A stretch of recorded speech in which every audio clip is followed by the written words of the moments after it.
नमस्कार, आप देख रहे हैं युग करवट न्यूज और आपके साथ मैं हूं शोभा भारती। पेश है आज का हमारा न्यूज बुलेटिन। आइए नजर डालते हैं आज के हेडलाइंस पर। शिवरात्रि को लेकर मंदिरों में तैयारी पूरी, भक्तों में दिख रहा है उत्साह। वीके सिंह समेत 4 केंद्रीय मंत्री जाएंगे यूक्रेन, मामले में समन्वय बनाने के लिए। और परिजनों का आरोप, बहू ने की है पति और बेटी की हत्या। मंगलवार को महाशिवरात्रि है, इसके लिए दुधेश्वरनाथ मंदिर को भव्य रूप दिया गया है, लेकिन अभी तक प्रशासनिक व्यवस्थाएं पूरी नहीं हैं। इस बार जस्सीपुरा मोड़ से मंदिर तक के मार्ग को फूलों और लाइटों से सजाया जाएगा। कल फागुन महाशिवरात्रि पर्व है। पर्व को लेकर शहर के ऐतिहासिक दुधेश्वर मंदिर में भव्य सजावट की जा रही है। पहली बार मंदिर परिसर से लेकर जस्सीपुरा मोड़ तक रंग बिरंगी लाइटों और फूलों से विशेष सजावट की जा रही है। हालांकि पर्व की तैयारियों को लेकर मंदिर प्रबंधन, जिला प्रशासन के अधिकारियों की बेरुखी से नाराज भी दिख रहा है। प्रशासन के तरफ से जो है हर साल जैसे रहता था इस तरह से नहीं उपेक्षित है, क्योंकि मान लीजिए कि यहाँ के सभी विधायक भी, मंत्री भी, संसद भी सभी अपने हैं, परंतु किसी प्रकार का मंदिर की तरफ से कोई ध्यान नहीं है। पहले 1 महीना पहले तैयारी वगैरह होता था। बहुत ही उपेक्षित है कि हम लोग खुद ही अपना पैसे से मंदिर का जो सड़क है, रोड है, वो अपने पैसे से ठीक करवा रहे, लाइट वगैरह है। प्रशासन का जो है वो मतलब कि आचार संहिता लगी हुई है, उसका कुछ नियमावली है, तो मंदिर के काम के लिए लगी हुई और सब काम कर रहे हैं। तो निश्चित रूप से ये जो है मन को बड़ा खेद है कि इस पर प्रशासन का किसी प्रकार का कोई सहयोग नहीं है। मंदिर के महंत नारायण गिरी महाराज ने बताया कि पर्व को देखते हुए अभी तक जस्सीपुरा रोड पर कोई सफाई अभियान नहीं चलाया गया है और न ठेली पटरी वालों को हटाया गया है। इसकी वजह से भक्तों को जलाभिषेक करने में दिक्कतें आती हैं। मंदिर में गाजियाबाद सहित एनसीआर के लाखों शिव भक्त जलाभिषेक करने यहां पहुंचते हैं, लेकिन अभी तक जिला प्रशासन या पुलिस की ओर से सुरक्षा को लेकर कोई जानकारी नहीं दी गई है। मंदिर प्रबंधन को अपने स्तर से ही पर्व की तैयारियां करनी पड़ रही हैं। हालांकि शिवरात्रि को लेकर मंदिर को बेहद भव्य रूप से सजाया जा रहा है। रात 12 बजे से जलाभिषेक शुरू होगा। इसके बाद 3:30 बजे भगवान शिव की महाआरती के बाद शिवरात्रि का जलाभिषेक शुरू होगा, जो अगले दिन यानी 2 मार्च की सुबह तक जारी रहेगा। इस बार हमने विशेष रूप से जस्सीपुरा मोड़ से लेके यहाँ तक जो पूरा फूलों से और ये लाइट वगैरह लगा के उसको अच्छे सजाया है। करीब 500 वगैरह कार्यकर्ता वगैरह हमारा इसमें विशेष रूप से लगे हुए हैं। तो इसको पूरी तरह से भव्य और दिव्य जो है, जो भी भगत जलाभिषेक करने वाले हैं उनको शांतिपूर्वक जलाभिषेक करके जा सके, उसका प्रबंध जो हमने किया है। तो हम लोग हमारे यहाँ 15 दिन से ये काम चल रहा है और अभी आज और कल 2 दिन का जो है विशेष रूप से रहेगा कि 1 तारीख को शिवरात्रि है और हम लोग अभी से पूरा तैयारी है और आज से ही रात को 12 बजे से जलाभिषेक प्रारंभ हो जाएगा। तो उनका पूजन वगैरह जो है दुधेश्वर के भगत पूरे देश में फैले हुए हैं। तो सब लोग इस बार जो है विशेष सूचना प्राप्त हुई है कि सब लोग यहाँ पर, ये कोरोना काल एक तरह समाप्त जैसे ही है, तो सभी लोग इस बार आने का संभावना रहेगी।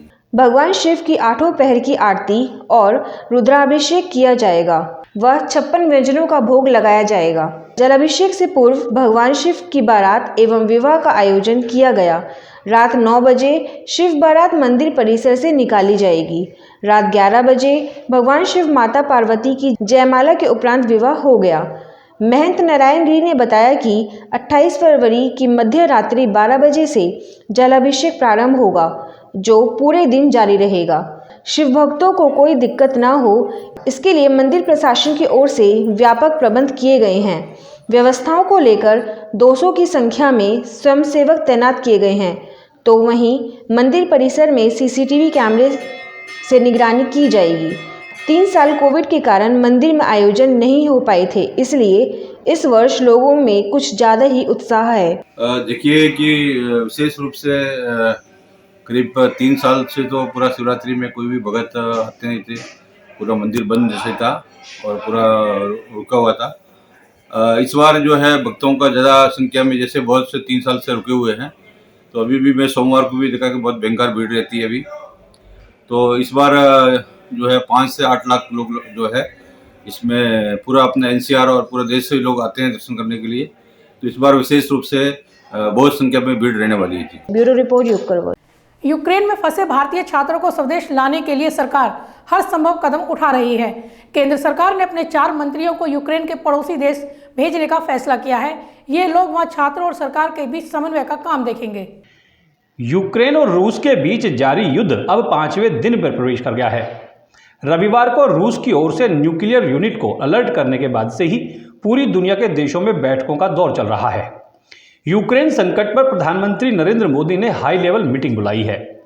भारत सरकार कुछ केंद्रीय मंत्रियों को भारतीयों को वापस लाने के लिए समन्वय बनाने के लिए यूक्रेन के आसपास के देशों में भेज रही है। इनमें केंद्रीय मंत्री हरदीप सिंह पुरी, ज्योतिरादित्य सिंधिया, किरेन रिजिजू और जनरल वी.के. सिंह शामिल हैं। इस मिशन के दौरान ये लोग समन्वय और छात्रों की मदद के लिए काम करेंगे। रूसी हमले के बाद यूक्रेन में फंसे भारतीयों को वापस लाने की कवायद के बीच प्रधानमंत्री नरेंद्र मोदी ने रविवार को उच्च स्तरीय बैठक ली। देर रात तक चली इस बैठक में यूक्रेन में फंसे भारतीयों को लाने के लिए कई कदम उठाने का फैसला लिया गया।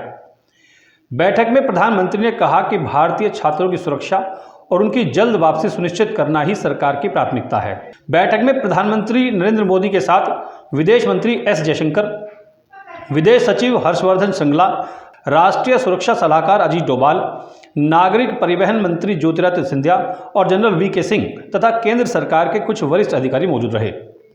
प्रधानमंत्री ने उत्तर प्रदेश में चुनाव प्रचार से लौटने के बाद इस बैठक की अध्यक्षता की। बैठक में फैसला लिया गया कि छात्रों को लाने के लिए केंद्र सरकार कोऑर्डिनेशन बनाएगी। ब्यूरो रिपोर्ट, यूग करवट। सोमवार का दिन यातायात की दृष्टि से बहुत परेशानी भरा रहा। गाजियाबाद के कई मार्गों पर जबरदस्त जाम लगा रहा। दुधेश्वरनाथ मंदिर के सामने भी पूरा दिन जाम रहा, जिससे लोगों को बहुत दिक्कतें हुई।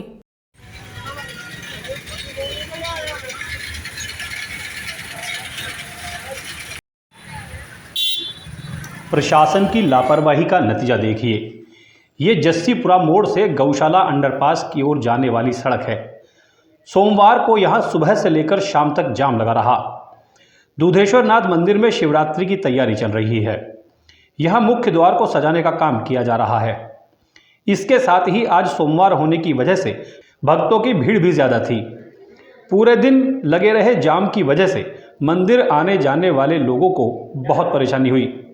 हैरानी की बात यह है कि यहाँ इस व्यवस्था को संभालने वाला कोई भी नहीं था। मौके पर पुलिस के ना होने की वजह से चालक वाहनों को जहां मर्जी वहां मोड़ रहे थे।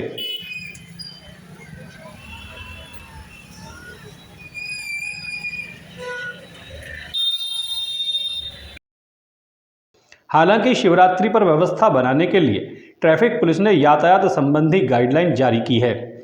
कल इस रोड पर ट्रैफिक बंद रहेगा। ब्यूरो रिपोर्ट, यूग करवट।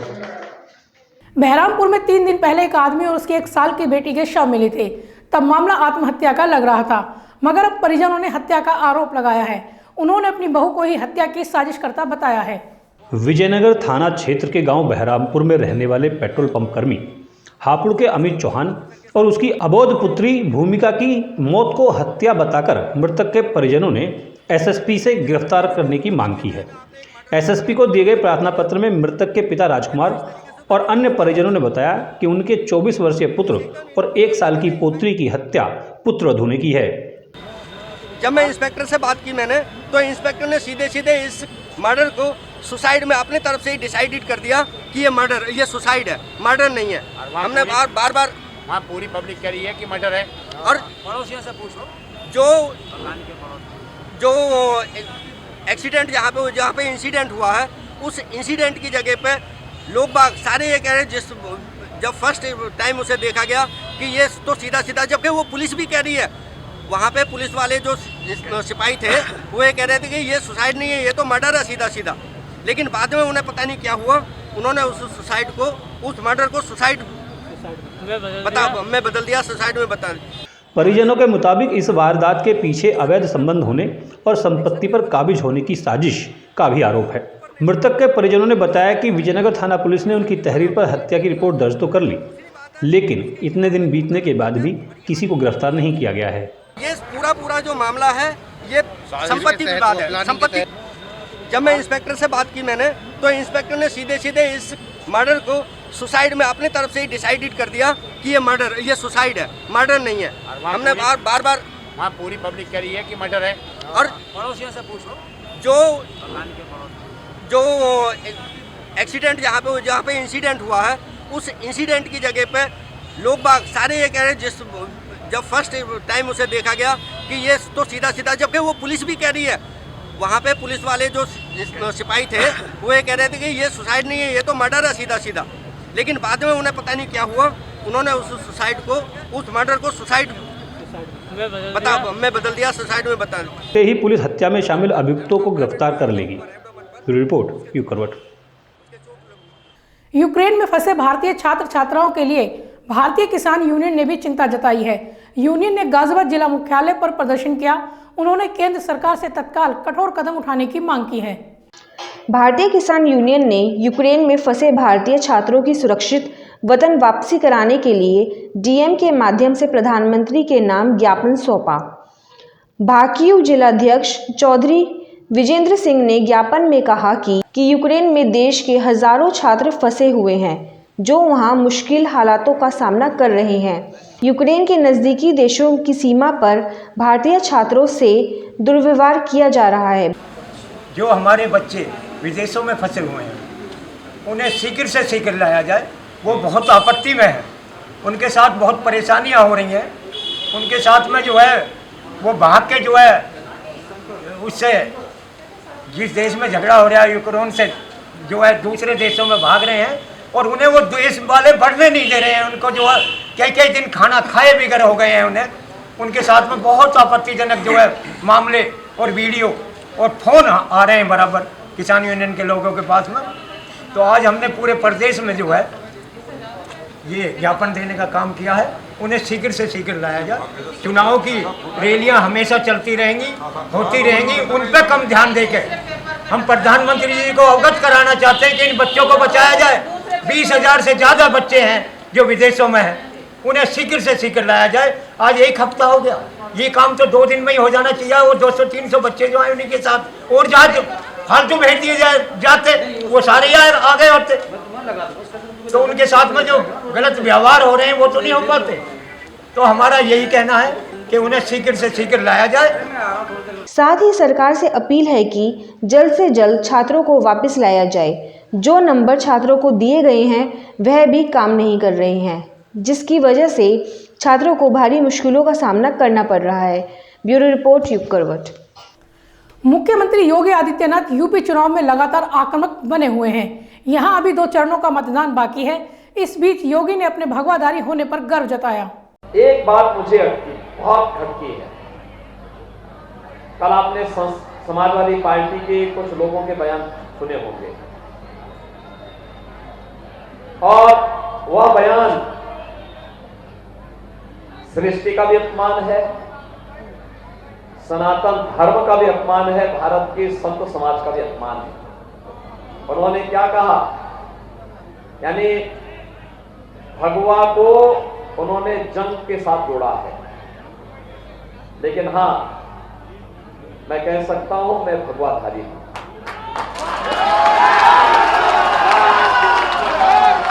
और मुझे लगता है हर गोरखपुर वासी को कहना चाहिए कि हम भी भगवाधारी हैं, है ना? हर उत्तर प्रदेश वासी कहेगा हम भगवाधारी हैं। और इसलिए बोलेंगे क्योंकि ये भगवा सृष्टि की ऊर्जा का रंग है, उसका कलर है। सूर्योदय जब होता है ना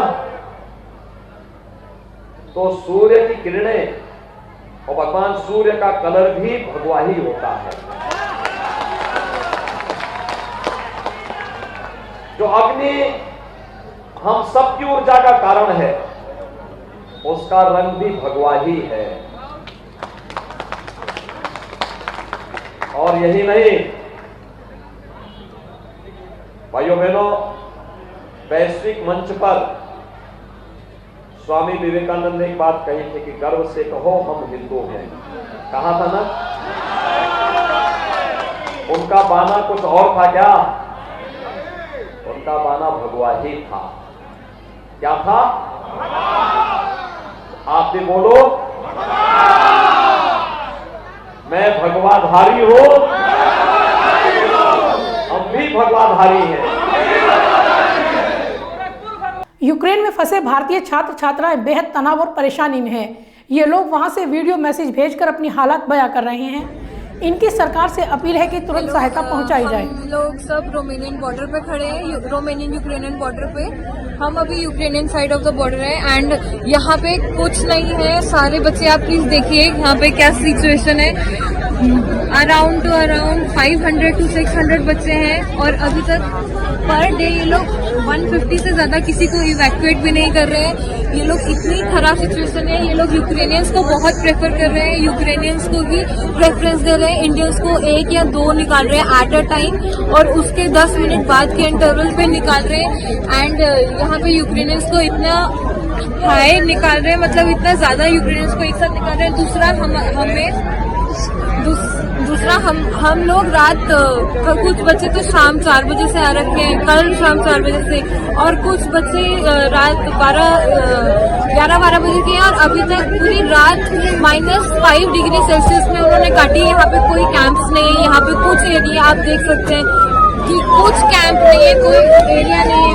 यहाँ पे बच्चे फेंट हो रहे हैं, बच्चे गिर रहे हैं बिकॉज उन्होंने कुछ खाया नहीं है, कुछ पिया नहीं है and they are being drained of energy and everything. And आप देख सकते हैं एम्बुलेंस तक की बुलानी पड़ रही है। और इंडियन एम्बेसी या किसी ने भी कोई एक डिप्लोमेट या कोई एक ऑफिशियल नहीं है जो यहाँ पे हम बच्चों को वहाँ से निकालें या एटलीस्ट हमें इवैक्यूएट करने में ईजी हो, क्योंकि इतने सारे बच्चे इजीली इवैक्यूएशन नहीं हो सकता है। There should be some legal authority who should be responsible for this. और आप ये देखो पूरी रात काटे हैं और ये भी नहीं है कि इवैक्यूएशन इजी है। आप देखो भारतीय जनता पार्टी के वरिष्ठ नेता और मंत्री रमापति शास्त्री का एक वीडियो वायरल हो रहा है। इस वीडियो में शास्त्री और ग्रामीणों के बीच नोकझोंक होती नजर आ रही है। आरोप है कि शास्त्री लोगों पर भाजपा को वोट देने का दबाव बना रहे हैं। मंत्री जी अपने आदमियों को बुला कर उठा जा रहे हैं जबरदस्ती। हम नहीं सुनेंगे, नहीं मंत्री हो नहीं कौन मुद्दा रह जाए। भाजपा के एक सांसद चाहते हैं कि उनसे महंगाई, शिक्षा, बेरोजगारी जैसे मुद्दों पर सवाल नहीं किए जाएं। प्रेस कॉन्फ्रेंस में वो पत्रकारों से कह रहे हैं कि महंगाई को पकड़कर मत बैठो, कोई और सवाल करो। टाइम में जो निकले हुए हैं सर एक क्वेश्चन सर सवाल पूछना हो तो कोई ऐसा पूछो जिसमें तुम्हारी न्यूज बने। तुम महंगाई लिए घूम रहे हो। तो फिलहाल आज के लिए इतना ही। गाजियाबाद और आसपास की खबरों के लिए देखते रहिए युग करवट और विस्तार से खबरों को जानने के लिए पढ़िए युग करवट न्यूज़पेपर। सब्सक्राइब कीजिए युग करवट। नमस्कार।